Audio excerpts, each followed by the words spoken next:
Salve galerinha do segundo ano, mais uma videoaula de Química. Vamos começar com um assunto novo, cinética química.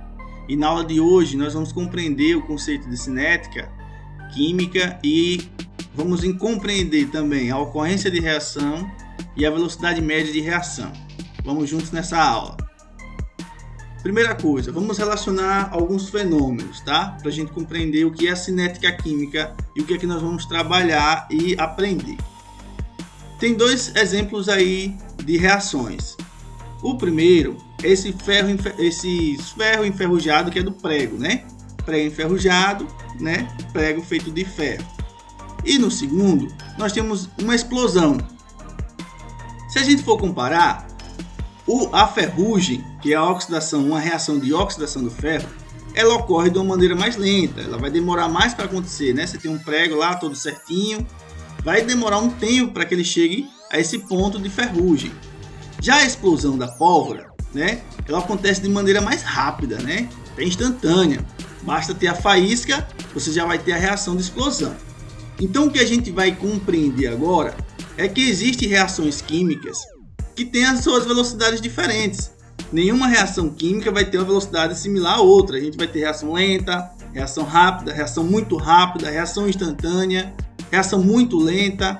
Então o que a gente vai aprender e estudar a partir de agora na cinética é justamente as velocidades das reações e os fatores que podem fazer com que as reações aconteçam, né, ou não, ou que façam com que a reação deixe de acontecer. Para que uma reação aconteça, gente, é necessário que tenha algumas condições. Vocês estão vendo aí, tá, a imagem. E vocês vão compreender então por que o pessoal fala sempre de rola química, não rola química, quando alguma coisa encaixa ou quando alguma coisa dá certo, né? Para que uma reação química aconteça, é necessário que tenha, primeiro, afinidade química entre os participantes e, segundo, o contato entre esses reagentes. Então, é necessário que esses reagentes que vão reagir tenham uma afinidade química, ou seja, que sejam propícios a acontecer uma reação. E segundo, é necessário o contato. Por isso que na vida as pessoas relacionam, né, quando algum relacionamento dá certo ou não, a dizer que rolou química ou não rolou química. Justamente por isso, porque para acontecer uma reação química é necessário afinidade entre as partes, afinidade entre os reagentes e depois então contato entre eles, porque se a partir do momento que eu não tenho afinidade química, mas coloco ele em contato, não vai ter reação química. O contrário também vai acontecer. Se existe contato, se existe afinidade, mas não tem contato, não vai ter reação química. Então é necessário que tenha essas duas condições para que uma reação química acontecer. E é bem fácil. Se você pegar, por exemplo, sal e açúcar e colocar os dois juntos, você vai perceber que não vai acontecer nada, apesar dos dois estarem em contato. Mas por que não acontece reação? Porque eles não têm afinidade química, tá? Então é necessário que tenha afinidade química e contato entre os reagentes para que aconteça então uma reação. E por que tem que ter isso? Porque a gente tem então chamada teoria das colisões. Vamos lembrar que os reagentes são substâncias que são formadas por moléculas. E essas moléculas têm então átomos que formam essa molécula. E quando você coloca então reagentes em contato um com o outro, o que vai acontecer é que suas partículas vão se chocar, vão se colidir. Por isso que a gente chama de teoria das colisões. Então o que é que a gente tem aí? A gente pode ter colisões efetivas e colisões não efetivas. Uma vez que você coloca os reagentes em contato, eles possuem afinidade e rola colisões efetivas, a gente vai perceber que essa reação então vai fluir.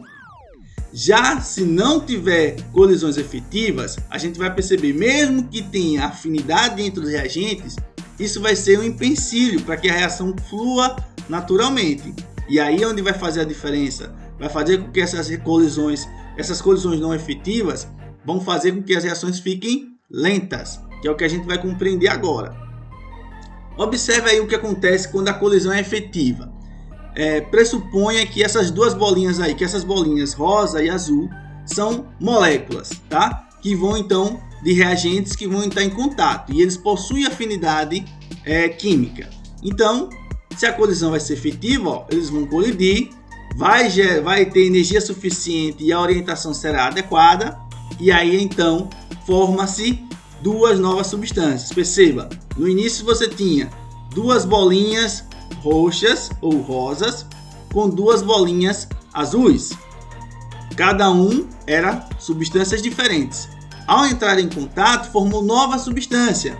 Bolinha rosa com azul, bolinha rosa com azul. Formou nova substância. E para isso acontecer, teve que ter energia suficiente e a orientação, ou seja, o posicionamento dessas moléculas foi adequado. Isso acontecendo, você então teve uma colisão favorável. É isso que é uma colisão favorável. Teve as condições necessárias para que desse seguimento na formação dos produtos. Agora vamos ver quando a colisão não é efetiva, né? Você tem os mesmos participantes aí, bolinha rosa, bolinha azul, representando reagentes diferentes. Então suponha que eles entrem em contato, mas o que aconteceu é que a gente não teve entre eles energia suficiente para que essa reação acontecesse. E aí, se não tem energia suficiente, não há formação do produto. Lembrando, na colisão efetiva, a gente teve lá tanto energia suficiente quanto nós tivemos um posicionamento adequado. Então aqui bastou, tinha a orientação adequada, mas não tinha energia. Então se a energia não foi suficiente, não há como formar o produto. Aí você pode dizer, professor, para que energia? A energia serve para quebrar as ligações iniciais. Os átomos estão conectados nas suas moléculas. Então, para que forme uma nova substância, tem que romper essas ligações. Então, para romper a ligação, precisa de energia. Se ele não tiver essa energia suficiente para quebrar essa ligação, para formar uma nova ligação, a reação não vai acontecer, tá? Então, esse exemplo aí é de uma reação, de uma colisão não efetiva.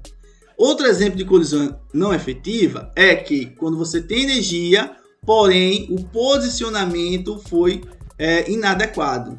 Perceba que em vez de ter uma orientação correta, a molécula se chocar com a outra no local correto para quebrar a ligação, eles se chocaram em um local que não dá para quebrar a ligação.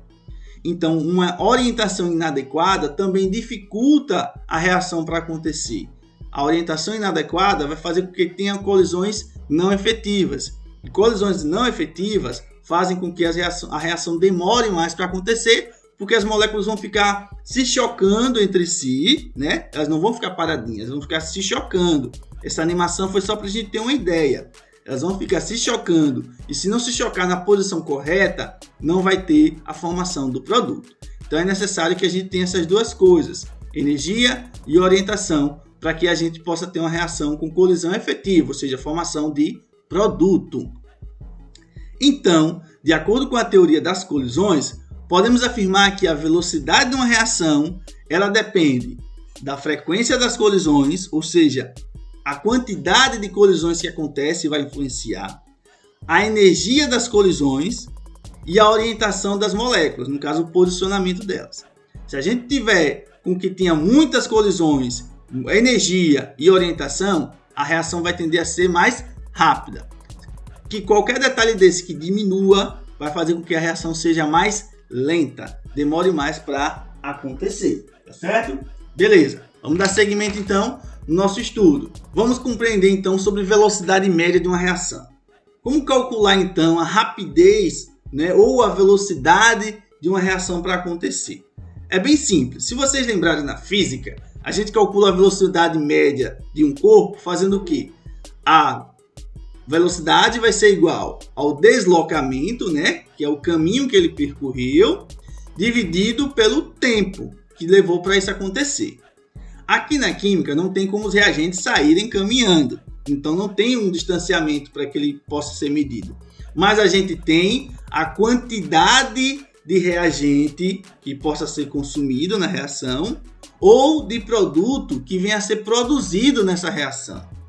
E aí esse tempo que vai levar para o reagente ser consumido ou para o produto ser produzido a gente tem como calcular então essa velocidade em função do tempo, tá? Então a velocidade média de uma reação pode ser calculada através de delta, esse colchetezinho que você está vendo aí, ele representa concentração, que no caso vai ser uma medida de quantidade de reagente ou de produto. Então vai ser a quantidade do reagente ou do produto dividido pela variação do tempo.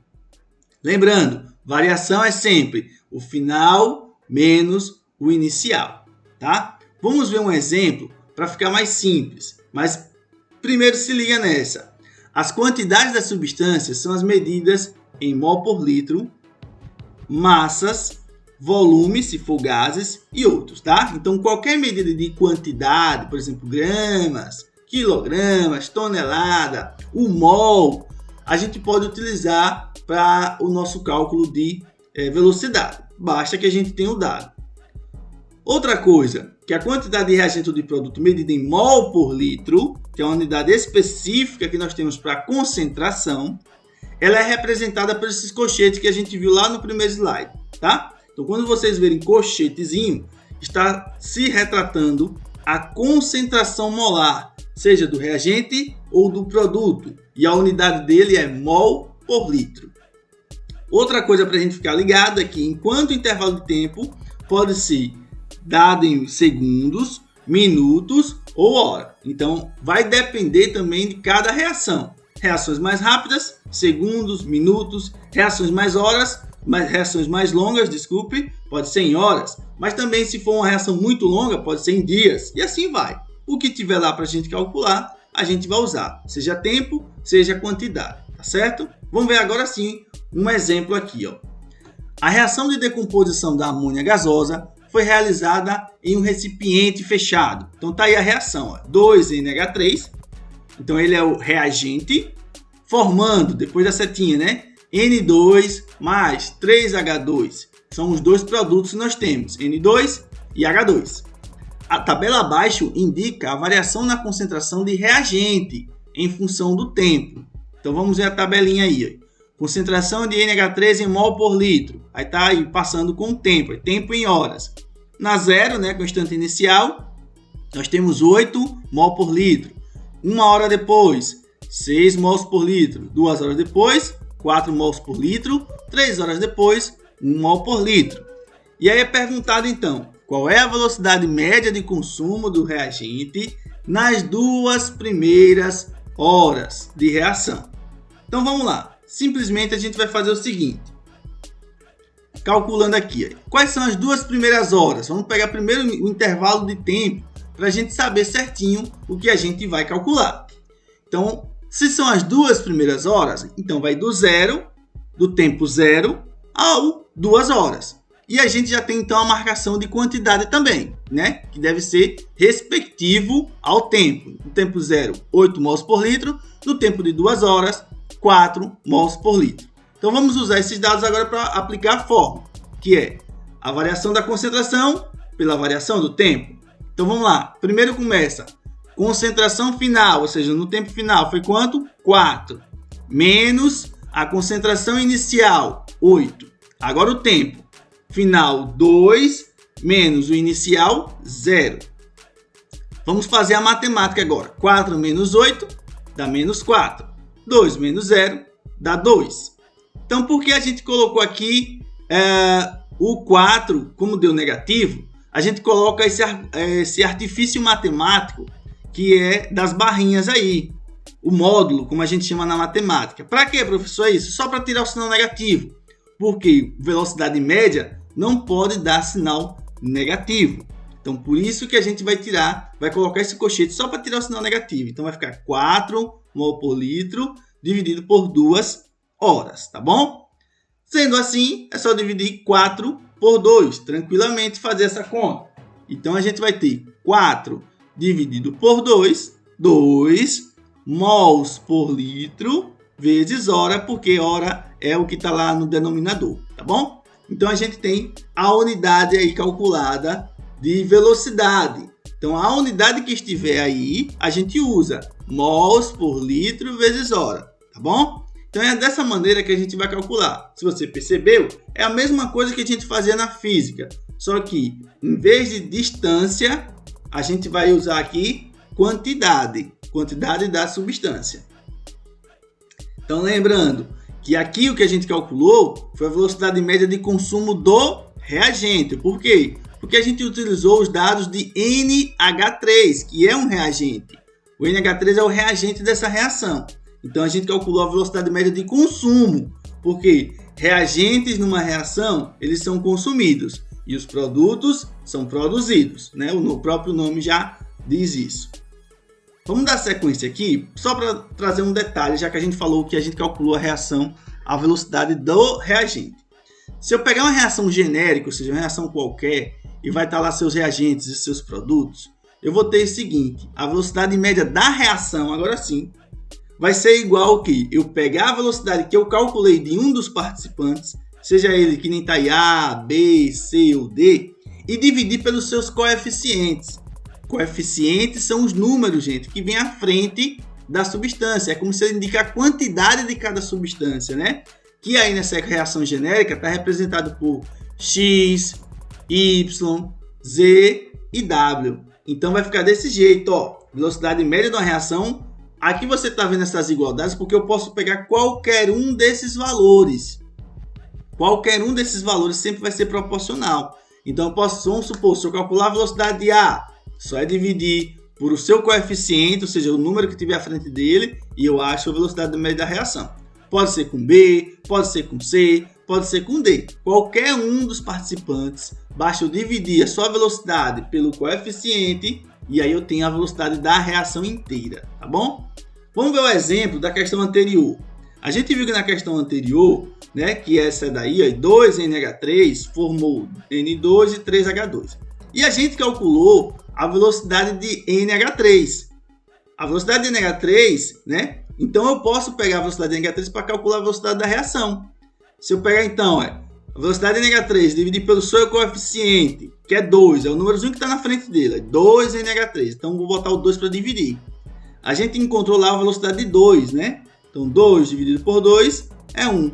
1 mol por litro vezes hora vai ser então o valor da velocidade média dessa reação. Agora sim, tá? Então a gente vai fazer mais exemplos para que esse raciocínio fique melhor. Vamos ver aqui. Em determinada experiência, a reação de formação de água está ocorrendo com um consumo de 4 mols de oxigênio por minuto. Consequentemente, a velocidade de consumo de hidrogênio é D. Então observe que eu tenho a reação química aí. 2H2 mais O2 formando 2H2O. H2 você sabe que é hidrogênio, O2 é oxigênio, H2O é água. Então a questão está dizendo que está sendo consumido, ou seja, consumo é sempre de reagente, né? 4 mols de oxigênio para cada minuto. E quer que a gente calcule então a velocidade de consumo do gás hidrogênio, que é H2. Então vamos fazer primeiro a relação de quantidade, galera. Olha, 2H2 e O2. Perceba, 2 quer dizer que ele tem 2 dele contra 1 do oxigênio. Então a gente vai fazer essa situação. 2 mols por minuto de H2 está para 1 mol, ou seja, reagindo com 1 mol por minuto de O2. Então a gente está pegando só as quantidades que a reação está mostrando para a gente. É 2 com 1. Então 2 mols de H2 com 1 mol de O2. A questão está dizendo que são consumidos 4 mols de oxigênio por minuto. Então eu vou fazer essa relação. Já do H2 então vai ser o meu N, que eu não sei, eu vou encontrar o valor dele, tá? E vai formar 4 mols de O2. Pronto. Feito isso, eu vou resolver com regra de 3, porque é proporção, né? Então, olha, N vezes 1, 4 vezes 2, então eu vou ter N vezes 1 dá N, 2 vezes 4, a gente vai encontrar então o valor de 8. Pronto. 8 o quê? 8 mols por minuto de H2. Perceba, lá na minha reação, você tem o quê? 2 de H2 com 1 só de O2. Então, perceba que a quantidade de H2 é o dobro da de O2. Por isso que o consumo também foi o dobro. Se eu tinha, então, 4 mols de oxigênio por minuto sendo consumidos, o H2, já que ele é o dobro, eu vou ter, então, 8 mols por minuto sendo consumido. A gente fez a continha aqui só para deixar vocês cientes, né, desse valor que ele é proporcional. Mas se você olhar a reação, vocês também já vai entender isso, que ele é o dobro do quantitativo de O2. Vamos fazer então a nossa atividade. Está na hora da atividade. Acompanhe aí que vocês estão com o PDFzinho dessa atividade. Questão 1. Segundo A, devem ocorrer colisões efetivas entre os reagentes para a formação dos produtos. Além disso, existe uma suficiente para romper as ligações químicas dos reagentes e formar que é um estado intermediário antes da formação dos produtos. As palavras que preenchem corretamente as lacunas são respectivamente, vamos lá, segundo A, o que deve ocorrer colisões efetivas? Segundo a teoria das colisões, devem ocorrer colisões efetivas entre os reagentes para a formação dos produtos. Além disso, existe uma suficiente para romper as ligações químicas. Suficiente tem que ter uma energia de ativação. Tendo energia de ativação suficiente para romper as ligações químicas, nós vamos ter a formação de um complexo ativado, ou seja, aí é um estado intermediário para ter então a formação dos produtos. Então, nossa alternativa que completa todos os itens aí é a alternativa B, que é sobre a teoria das colisões, tá? Segunda questão, vamos então calcular. Seja a reação X formando Y mais Z, a variação na concentração de X em função do tempo é... Então, você tem a tabelinha aí, X é mol por litro, e o tempo em segundos, tá bom? Determine a velocidade média da reação no intervalo de 2 a 5 minutos.